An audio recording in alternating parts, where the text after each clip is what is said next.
दहेज के लालचियों ने एक और बेटी को दहेज की आग में झोंक दिया। अभी अभी ग्रेटर नोएडा निक्की हत्याकांड का यह मामला है। इसके बारे में जानकारी देने के लिए हमने यह वीडियो बनाया है। निक्की की बड़ी बहन कंचन जो उसी घर में उसी कमरे में लेटी हुई थी, उसकी तबीयत खराब होती है। वह अपने कमरे में लेटी होती, तभी उसे ऊपर वाले कमरे से चीखने चिल्लाने की आवाज सुनाई देती है। तो कंचन अपने कमरे से खड़ी होती है और भागकर बाहर आती है और अपनी बहन के कमरे में जाती है। तो वह देखती है कि निक्की जो है आग की लपटों ने निक्की को पूरी तरह से घेर रखा था।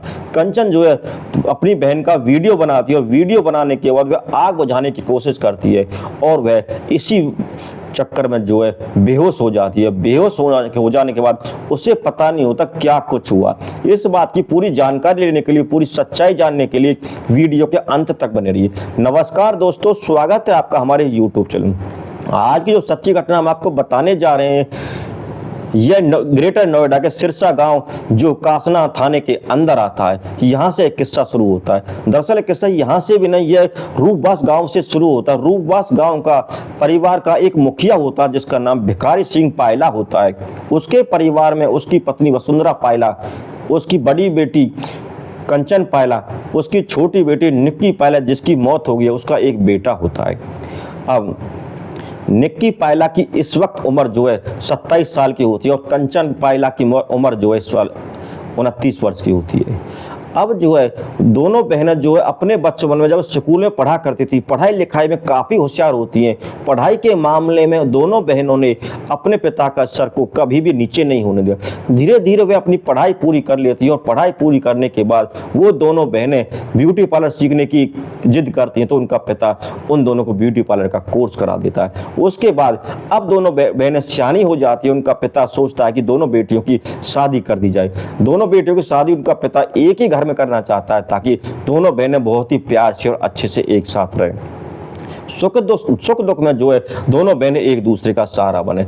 अब जो है इसी बात को सोचते हुए भिखारी सिंह पायला अपनी दोनों बेटियों के लिए लड़का देखना शुरू कर देता है। धीरे धीरे लड़का देखना शुरू करता है तो लड़का देखते देखते हुए नोएडा के जो सिरसा गांव में वहां पहुंच जाता है सतवीर जी के घर में। सतवीर भाटी, उनके परिवार में उनकी पत्नी दया भाटी और उसके दो बेटे, बड़े बेटे का नाम रोहित भाटी और छोटे बेटे का नाम विपिन भाटी होता है।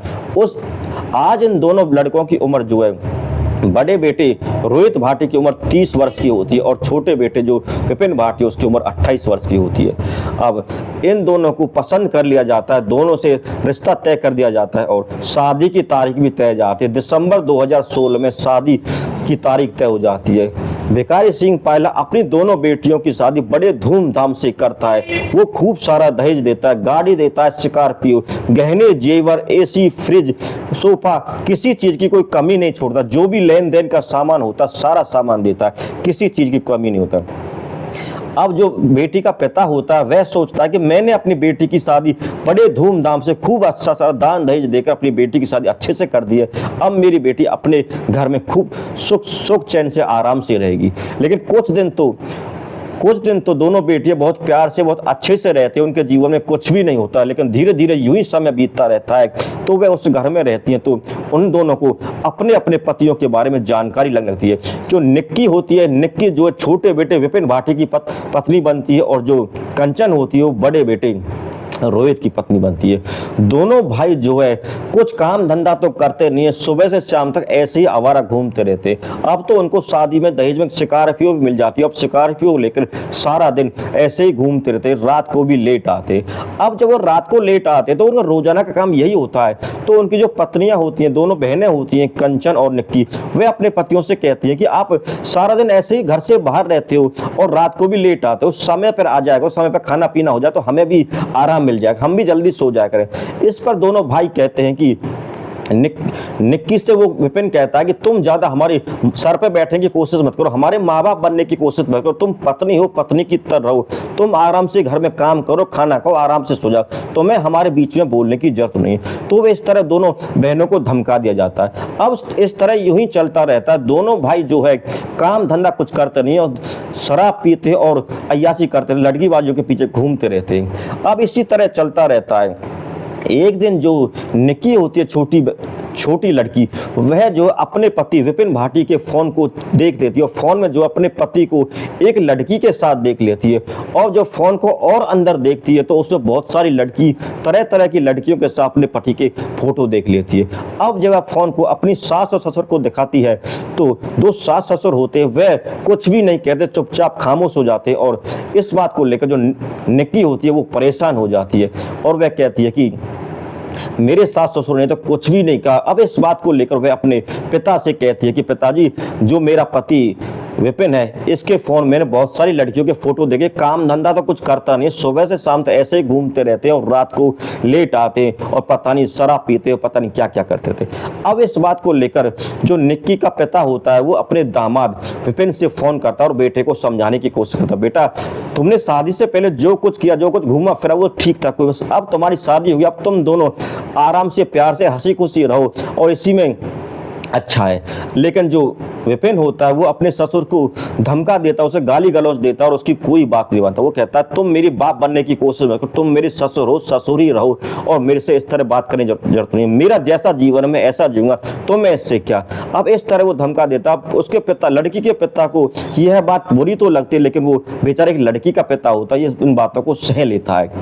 अब ऐसे यूं ही समय चलता रहा, दोनों भाई रात को लेट लतीफ आते, शराब पी के आते और दोनों बहनों के साथ जो है लड़ाई झगड़ा करते रहते, कई बार तो मार पिटाई भी करते रहते। अब जो है यूं ही समय बीतता रहता, समय बीतने के साथ जो निक्की होती है उसको जो है एक बेटा हो जाता, वो एक बेटे की माँ बन जाती है। अब बेटे की माँ बनने के बाद जो है गांव में जो रिवाज होती है छूचक लेने की और कुआं पूजन रिवाज होती है, छूचक लिया जाता है। छूचक लेने में जो निक्की का पिता होता है वो खूब सारा छूचक देता है, वो एक बुलेट बाइक देता है, भारी भरकम चैन देता है और गेम कपड़े वगैरह पता नहीं क्या क्या देता, सब तरह की देता है। अब इस बात को लेकर वो अब तो और भी उसके मजे आने लगते। अभी कभी स्कॉर्पियो पे घूमता, कभी बुलेट को लेकर घूमने लगता है, लेकिन उनके घर में लड़ाई झगड़े कम नहीं होते। धीरे धीरे दोनों बहनें ऐसी तरह लड़ाई झगड़े सहन करती रहती हैं। अब एक दिन फिर वह लड़की अपने पिता से कहती है, पिताजी इसका तो वही हाल है और ये कमाता धमाता कुछ नहीं, हमें जो हमारे खर्चे के भी लाले पड़े हुए हैं, सास ससुर से पैसे मांगते तो वो हमें 4 बात सुनाते तब जाके हमें पैसे देते। इस बात को लेकर जो है निक्की का जो पिता होता 4 आदमी लेकर उनके घर में आता और उनको जो कहता, इन बात बताता है कि तुम्हारा बेटा सुबह सब आवारागर्दी करता रहता है और लड़कीबाजी के चक्कर में घूमता रहता, कमाता धमाता कुछ नहीं है और हमारी बेटियों को खर्चे के लाले पड़े हुए हैं। तो इस बात को लेकर जो है विपिन होता है उसको बहुत शर्म आती है, उसकी बेइज्जती महसूस होने लगती है, उसे अपनी पत्नी जो अब दुश्मन दिखाई देने लगती है। अब निक्की जो उसकी आंखों में खटकने लगती है कि उसने 4 आदमी के सामने उसकी बेइज्जती करा दी और घर की सारी पोल खोल दी। अब जो है यह बात हो जाती है, राजीनामा हो जाता है। राजीनामा होने के बाद सब कुछ थोड़ा सा ठीक हो जाता है, लेकिन उन दोनों भाइयों का यही हाल होता है। अब इस बात से तंग आकर जो निक्की का पिता होता है अपनी दोनों बेटियों से दुकान खुलवा देता, घर में ही दुकान खुलवा दिया जाता, क्योंकि निक्की को जो होती है उससे जो ब्यूटी पार्लर का काम आता है और जो बड़ी बहन कंचन होती है वो मेकअप आर्टिस्ट होती है। अब दोनों बहनें यही काम करने लगती है। शादी ब्याह के सीजन में उन दोनों की दुकान खूब चलती है। शादी ब्याह के सीजन में जो इन दुकानों में खूब चलती है, दुल्हन होती है वो सजने के लिए आते हैं, खूब सारा पैसा कमाया जाता है। कई बार तो इन ब्यूटी पार्लर की जो दिन की 15 से 20 हज़ार की भी कमाई हो जाती है। अब उनकी दुकान काफ़ी चलने लगती है। अब जो विपिन होता है अपनी पत्नी के जो दुकान चलती है उसके गले से पैसे भी ले जाया करता पीछे से। इस पर निक्की जब उसे रोकती है, तुम कमा धमाते तो कुछ भी नहीं, ऊपर से हमारे कमाए हुए पैसे भी खर्च कर देते हो। इस पर जो है विपिन कहता है कि ये मेरी दुकान है, मैं यहाँ से कितना भी पैसा ले सकता हूँ, अब तुम इस दुकान में जितना भी पैसा कमाओगी उससे मुझे आधे पैसे मुझे हर महीने चाहिए। यदि तुम 1 लाख रुपए कमाओगी तो मुझे 50,000 रुपये चाहिए। अब जो वह ऐसा कहता है तो इस बात पर जो निक्की होती है वह कहती है, यह दुकान तुमने नहीं खुलवाई, मेरे पिताजी ने खुलवाई है, तुमने कमाना धमाना दूँ और मेरे पिताजी की जो दुकान खुलवाई उसकी जो कमाई को तुम मेरे से ले जाओ, मैं तुम्हें ऐसे ही नहीं दूंगा। इसी बात पर दोनों की लड़ाई झगड़ा होते रहता है, उनका लड़ाई झगड़ा कभी खत्म नहीं होता है। कई बार तो ग्राहक बैठे होते, ग्राहकों के सामने भी विपिन जो होता है अपनी पत्नी से पैसे छीन के ले जाता है, उससे लड़ाई झगड़ा करता है। जो ग्राहक होते हैं जो जो निक्की की तरफदारी करते तो वह तो भी लड़ पड़ता, तुमने इन ग्राहकों को भी शिकार रखा, ये भी तुम्हारी तरफदारी करते थे। अब दोनों भाई दोनों बहनों के साथ ऐसा ही सलूक करते हो, ऐसा ही मार पिटाई करते रहते हैं। अब धीरे धीरे यूं ही समय बीतता है। एक दिन जो है विपिन कहता है कि अपनी पति से मुझे फोन चाहिए, मेरा फोन खराब हो गया, अपने पिता से कहो कि मुझे नया फोन ला के देंगे। अब बेचारी निक्की होती है, एक बार तो मना करती है कि मेरे पिता तुम्हें फोन क्यों देंगे, लेकिन फिर जो दबाव में आके वो अपने पिता से कहती है कि पिताजी इनको फोन की जरूरत है, आप इनको एक फोन ला के दे दीजिए। अब निक्की का पिता अपने दामाद को एक फोन भी खरीद के दे देता है, फोन खरीद दे देता है। अब यही चलता रहता है, उनके घर में लड़ाई झगड़े भी चलते रहते हैं, आस पड़ोस के लोग भी उनके लड़ाई झगड़े से परेशान रहते हैं। अब एक दिन क्या होता है कि निक्की जो दिल्ली किसी काम से गई हुई थी, दिल्ली में जो मोरबंद जगह वहां पर वह अपने पति को एक लड़की के साथ देख लेती है, और लड़की के साथ देखने के बाद वहां खूब बवाल होता है। यह देखकर निक्की अपने पति से कहती है कि तुम वहां पर इस तरह क्यों बवाल मचा रहे थे, तुम लड़की के साथ क्या कर रहे थे। अब जो है जब निक्की अपने पति को लड़की के साथ देख लेती, प्रेमिका के साथ देख लेती है, तो निक्की अपने पति की आंखों में और खटकने लगती है। अब उसे बिल्कुल दुश्मन दिखाई देने लगती है, घर आके फिर उसके साथ मार पिटाई करने लगता है। अब यूं ही समय बीतता रहता, समय बीतने के साथ साथ फिर जो है एक दिन जो विपिन होता है वो अपनी पत्नी से कहता है कि मुझे नई गाड़ी लेनी है, तो अपने पिता से कहो कि मुझे 35 से 40 लाख रुपए चाहिए और मुझे नई गाड़ी लेनी है। इस पर जो निक्की यह कहती है कि मेरे पिता ने शादी में खूब सारा दहेज दिया, छूचक में खूब सारा दहेज दिया, अब मेरे पिता का अपना भी घर परिवार, वो तुम्हें कहाँ तक देंगे, तुम अपना खुद करो खुद का, मुझे तुमसे कोई मतलब, मैं तुम्हें अपने पिता से एक पैसे भी नहीं दिलाऊंगी। अब इस बात को लेकर घर में झगड़ा हो जाता है। झगड़ा हो जाने के बाद जो है काफी दिन 8-10 दिन तक यह झगड़ा चलता रहता है। इस झगड़े से जो है आस पड़ोस के लोग भी परेशान हो जाते हैं कि रोजीना शाम को ये कलेश होता रहता है और सभी शोर शराबे से परेशान होते हैं। और 22 अगस्त 2025 की रात आ जाती है। रात को 11 बजे जो है विपिन जो है अपनी पत्नी के विपिन जो है अपने घर में होता है, और जो उसकी निक्की होती है, निक्की की जो बड़ी बहन कंचन होती है, उसकी तबीयत खराब होती है, वो अपने कमरे में लेटी होती है, उसे एक ड्रिप चढ़ रही होती है। तभी रात को उसे चीखने चिल्लाने की आवाज आती है।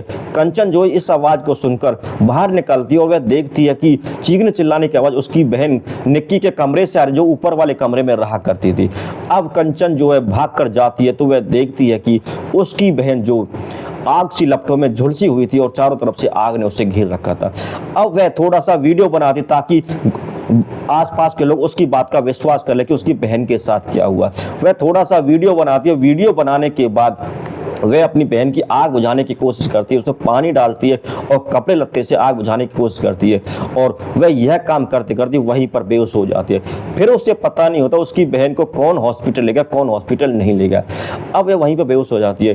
तो निक्की का जो पति होता है विपिन और उसकी सास, कुछ लोग आस पड़ोस के लोग जो निक्की को लेकर हॉस्पिटल चले जाते हैं। हॉस्पिटल लेके जाते हैं तो जिस हॉस्पिटल में लेकर जाते हैं उसका नाम 14 होता है। 14 हॉस्पिटल में उस लड़की की हालत इतनी सीरियस होती है कि वो उसे लेते नहीं और उसे जो आगे दिल्ली सफदरजंग में रेफर कर दिया जाता है। दिल्ली पहुंचते पहुंचे वो बेचारी लड़की जो निक्की होती है उसकी जान चली जाती है। जान जाने के बाद जो है डॉक्टर जो है उसका सफदरजंग में पोस्टमार्टम करते हैं। पोस्टमार्टम करने के बाद जो भी रिपोर्ट आती है उससे पता चलता है कि निक्की की हत्या हुई है। अब जो निक्की का जो बेटा होता है, जो अब 7-8 साल का हो जाता है, उससे जब आसपास के लोग या कोई भी लोग उससे पूछता है तो वह कहता है कि पापा ने मम्मा को लाइटर से जला दिया, क्योंकि बच्चे तो भगवान का रूप होते, बच्चों को क्या पता उनको क्या कहना क्या नहीं कहना। तो बार बार यही कहता है कि पापा ने मम्मा को लाइटर से जला दिया। अब इस बात को सुनकर लोग विश्वास कर लेते हैं कि बच्चे भगवान का रूप होते। और वहीं जो लड़की का पिता होता है वो प्रशासन से यह गुहार लगाता है जिसने मेरी बेटी के साथ यह किया है उसको जो कड़ी से कड़ी सजा मिलनी चाहिए और उनके घर पर बिल्डोजर चला देना चाहिए। अब दोस्तों पुलिस इस बात की छानबीन कर रही है। पुलिस जो विपिन को पकड़ती है, पुलिस को देखकर विपिन भाग जाता है। पुलिस जो है उसको पकड़ने के लिए उसके पैर पर गोली चला देती है। अब गोली का इलाज करवाने के लिए पुलिस जो है विपिन को जो अस्पताल में लेकर आती है। अस्पताल में जब वह उसका बयान लिया जाता तो वह कहता है कि मैंने कुछ नहीं किया, इसे जो कुछ किया अपने आप किया।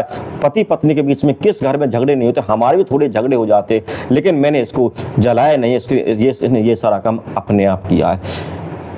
इस बात को देखते इस बात की पुलिस तहकीकात करे, जो भी दोषी होगा पुलिस उसे सजा दे जाएगी। लेकिन जो समाज के लोग वह भी यह कह रहे हैं जिसने जो भी कुछ किया है दोषी को सजा जरूर मिलनी चाहिए, उस बेटी को इंसाफ मिलना चाहिए। दोस्तों इस तरह से यह वीडियो यहीं पूरा होता है। इस बात की पुलिस जो छानबीन कर रही है, जो भी खबर होगी आपको आगे जरूर बता दी जाएगी।